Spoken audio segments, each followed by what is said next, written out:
এই কিছুক্ষণ আগে আমাদের ছোট ভাই তো বলা যাবে না এখন, আমাদের ছেলেমেয়েরা, আমাদের ছেলেরা যারা নাকি আন্দোলনের স্ফুলিঙ্গ হিসেবে কাজ করেছে 5ই আগস্ট,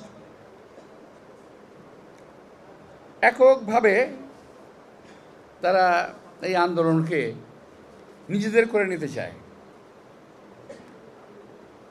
কিন্তু আপনারা দেখেছেন, আমরাও দেখেছি, আমরাও জানি যে যখন বিশ্ববিদ্যালয়ের আন্দোলন প্রায় নিভু তখন কিন্তু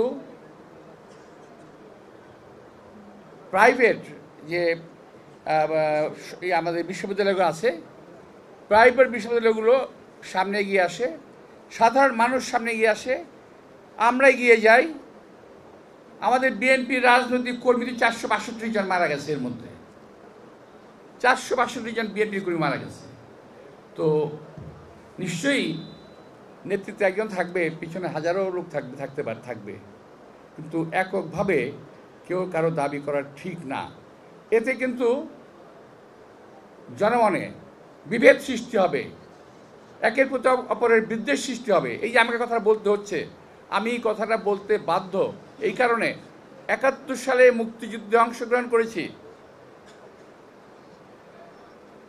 এবং সেটাও একবারে ফ্রন্ট ফাইটে অংশগ্রহণ করেছি।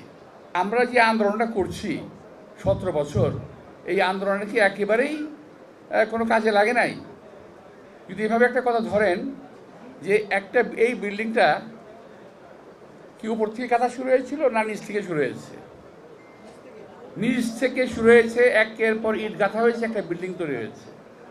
কেউ যদি ভাবেন যে আমরা একেবারেই আসমান থেকে নাজিল হয়েছি এবং আমরা সমস্ত কিছু আমাদের দখলে, সারা বাংলাদেশ আমাদের সমর্থনে আছে, সুতরাং আমরা যা খুশি তাই করব, এটা কিন্তু খুব ভালো লক্ষণ নয়।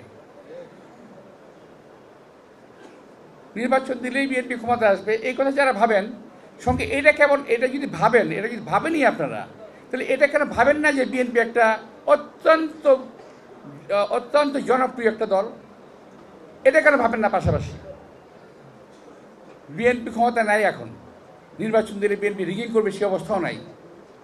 সুতরাং নির্বাচন দিলেই যদি বিএনপি ক্ষমতা আসে, তাহলে আপনাদের ধরেই নিতে হবে যে বিএনপির নির্বাচনে যাওয়ার মতো মানে জনপ্রিয়তা আছে।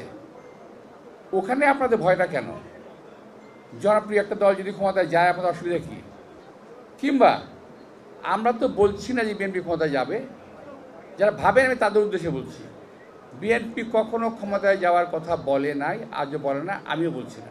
অনেকে বলেন যে এই কথা ভেবে যে নির্বাচন দিলে বিএনপি ক্ষমতায় আসবে। দেশবাসী ভাবে, সমস্ত রাজনৈতিক দল ভাবে, যারা দেশ নিয়ে চিন্তা করে তারাও ভাবে যে নির্বাচন দিলেই বিএনপি ক্ষমতায় আসবে।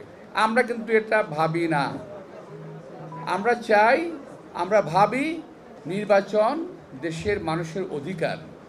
এই অধিকারের জন্যে, ভোট দেওয়ার অধিকারের জন্যে আমরা 70টি বছর আন্দোলন করেছি। নিজের জীবনের অর্ধেক সময় অন্তত আমার এবং আমার মতো যারা আছে তারা জেলখানায় অথবা পলাতক জীবন কাটিয়েছি।